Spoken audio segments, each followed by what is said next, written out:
February 6th, 2020. It's a Thursday in Plant City, Florida. The kind of day that should fade into memory like any other. But for 28-year-old Cieha Ann Taylor, this is the day she seems to simply vanish. When you first hear her story, it almost sounds like the setup for a movie. A young woman, a quiet Florida road, a set of railroad tracks, and a car left running in the middle of nowhere. But this isn't fiction. This isn't a script. This is a real woman with a real family, a real mother who still wakes up every day not knowing where her daughter is. This is the disappearance of Cieha Taylor. Bring them home.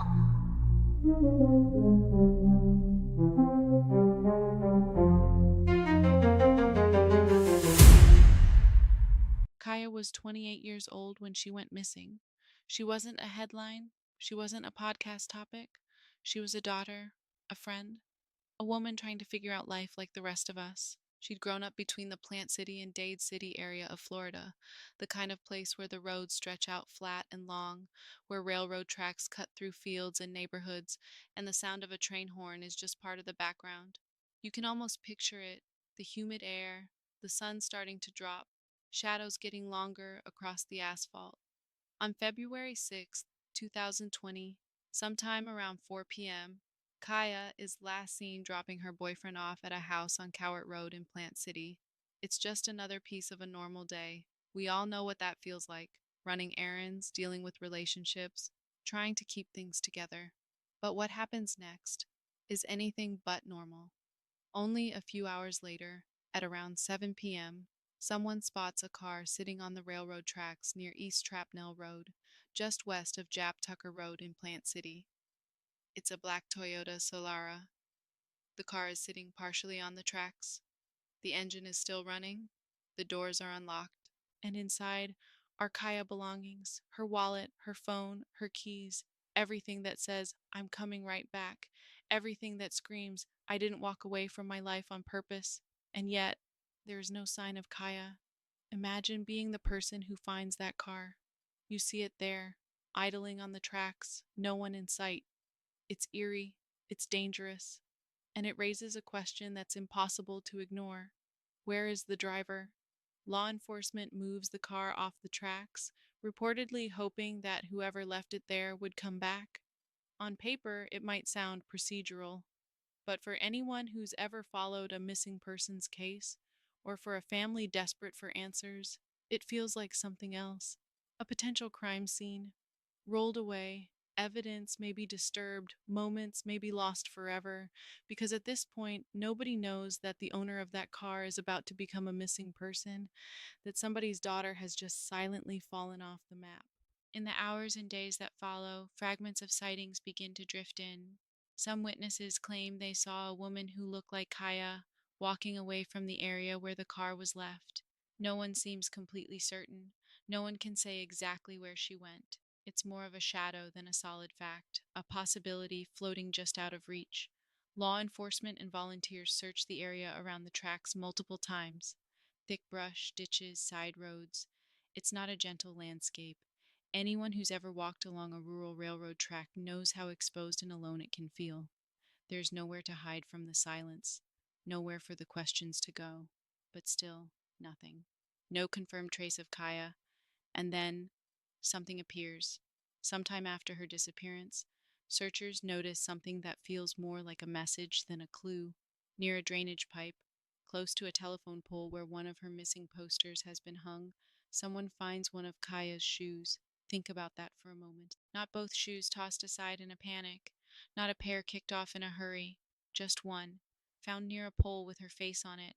To her family and to many people who followed this case, this doesn't feel like a coincidence. It feels intentional. It feels like someone is moving pieces around in the dark, someone who wants to be seen but not caught, someone who might be trying to taunt the people who are looking for her, because shoes don't just conveniently appear next to your own missing flyer. Somebody put it there. From that point on, the story of Kaya's disappearance isn't just about a woman who went missing. It becomes a story about a mother who refuses to stop looking. Her mother, Canitha Taylor, steps into a role no parent ever wants, not just mom, but investigator, advocate, and voice. While the rest of the world keeps spinning, Canitha is out there putting up flyers, organizing searches, talking to the media, and running social media pages like Finding Kaya. She's calling anyone who will listen. She's walking the roads. She's standing under the same hot Florida sun where her daughter was last seen, begging for someone, anyone, to come forward. Because if Kaya is out there somewhere, she needs help, and if she's not, then her family needs the truth. They need answers. They need a place to grieve. They need a story that doesn't end in a question mark. The official investigation into Kaya's disappearance is handled by the Hillsborough County Sheriff's Office. Her case is open, active, but in the court of public opinion, in comment sections, on forums, in YouTube videos and TikToks, theories start to grow like vines. People point to the people closest to her. They talk about her boyfriend and some of his associates, men described in online spaces as known bad actors. These are people who, in the years since Kaya went missing, have reportedly been arrested on unrelated charges, drugs, theft, other crimes that paint a certain picture of the kind of crowd they run with. And while none of that is proof of what happened to Kaya, it makes you wonder, did someone she trusted hurt her? Did an argument go too far? Did she see something she wasn't supposed to see? Or did something else happen on that quiet stretch of road? Something no one has pieced together yet. Law enforcement has not publicly named a suspect. No one has been charged in connection with Kaya's disappearance. On paper, it's an unsolved missing person case. But to the people who care about her, it's not just unsolved, it's unfinished. When you look at this case from the outside, it's easy to get lost in the mystery. The car on the tracks, the single shoe, the boyfriend, the area, the rumors. But I want you to pause for a second and think about something much simpler. Who was Kaya? Because she isn't just a collection of strange details and dark possibilities. She's a real woman who laughed and cried and made mistakes and had dreams. Maybe she liked true crime herself, not knowing someday she would become the subject of it. Maybe she spent nights watching TV with friends, venting about life. Maybe she had plans, a new job she wanted, a trip she hoped to take, a future she believed was waiting for her. All of that has been frozen in time since that day in February 2020. While we debate theories, while we lay timelines over maps and zoom in on satellite images, while podcasts and YouTube videos talk about what might have happened, her mother is still living inside the question, where is my daughter? Imagine waking up every morning and staring at your phone, wondering if today is the day someone will finally call with the truth. Imagine driving the same roads over and over, wondering if you've passed the place where everything changed, wondering if you've driven past your child and just didn't know. Imagine knowing that your daughter's car was found still running, sitting on railroad tracks with everything she owned still inside, and no one can tell you why. That's the reality for Canitha. She hasn't given up. Not in 2020, not in 2021, not in 2022, not now. There are banners with Kaya's face on them, posts reminding the world that she's still missing, that this case is not cold, that she is not forgotten. But attention fades. New headlines push old stories aside. The algorithm moves on, and that's why cases like this need you. Yes, you, the person watching this video or listening to this story right now. Because maybe you live in Florida, maybe you drove through Plant City back then, maybe you knew someone who hung around Cowart Road. Maybe you heard something, a rumor, a whisper, a weird comment someone made when they thought no one was really listening. In a case like this, sometimes the smallest detail matters. Sometimes a throwaway memory is the thing that breaks everything open. So let's go back. Let's walk through this slowly, one more time. February 6th, 2020. Around 4 p.m., Cieha Ann Taylor drops her boyfriend off on Cowart Road in Plant City, Florida. That is the last confirmed time anyone sees her. 3 hours later, around 7 p.m., her black Toyota Solara is found left on railroad tracks near East Trapnell Road, just west of Jap Tucker Road. The engine is still running, the car is unlocked. Inside are her personal belongings, her keys, her phone, her wallet, but no sign of Kaya. The car is moved from the tracks. Law enforcement and volunteers begin searching the area. Some people report maybe seeing a woman who looked like her walking away from the car that afternoon, but those stories never harden into absolute fact. Time passes. Then, near a drainage pipe not far from a telephone pole holding one of her missing flyers, searchers find one of her shoes, just one, left in a spot that feels less like an accident and more like a message. The investigation continues, but years go by. No arrests, no charges related to Kia's disappearance, no confirmed answers. Behind the scenes, there are people close to her, including her boyfriend and his circle, who draw a lot of suspicion online. Some of those men end up arrested later, but on other things, not her case. And over all of this, over every theory, over every false lead and dead end, is the voice of her mother refusing to be quiet. There is still a reward for information in this case. As of recent reports, her family has offered $10,000, and Crime Stoppers has added up to $5,000 more for information that leads to finding her or explaining what happened. That's up to $15,000 for the truth.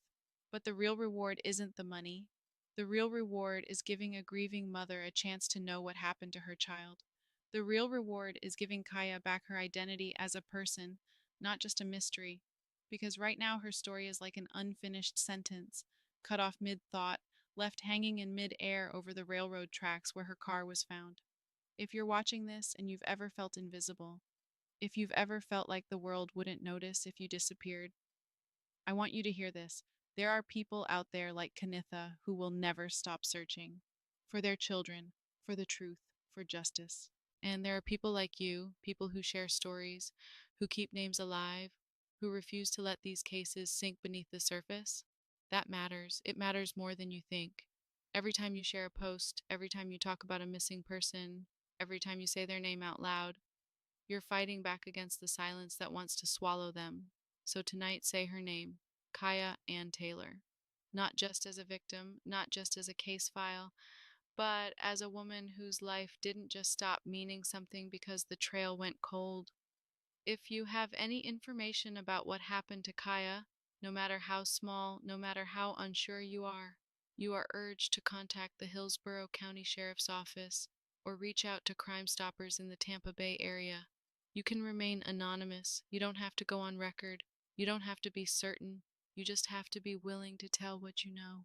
Because somewhere between that house on Cowart Road and that car idling on the tracks, and that lonely telephone pole holding a missing flyer and a single shoe, someone knows the truth. And as long as that truth stays buried, a family stays trapped in the worst kind of limbo, caught between hope and heartbreak, between faith and fear, between believing their daughter might still be alive and wondering if she's been gone this whole time. Cieha, if somehow you're out there and you hear this, you are not forgotten. Your name is still being spoken. Your story is still being told. And for everyone else, share her photo, share her name, share her story. Because sometimes justice doesn't come from a huge break or a dramatic confession. Sometimes it comes from a single person finally deciding they're tired of carrying the weight of a secret. And when that moment comes, for Kaya's sake and for her mother's sake, I hope whoever knows what really happened on that February evening finds the courage to speak. Until then, we wait, we search, and we keep the light on for Cieha Ann Taylor. Thank you for watching my coverage of this case. If you have any information, please contact the detectives assigned. If you enjoyed my coverage, please subscribe. Thank you for your time, stay safe, and look out for one another. Bye.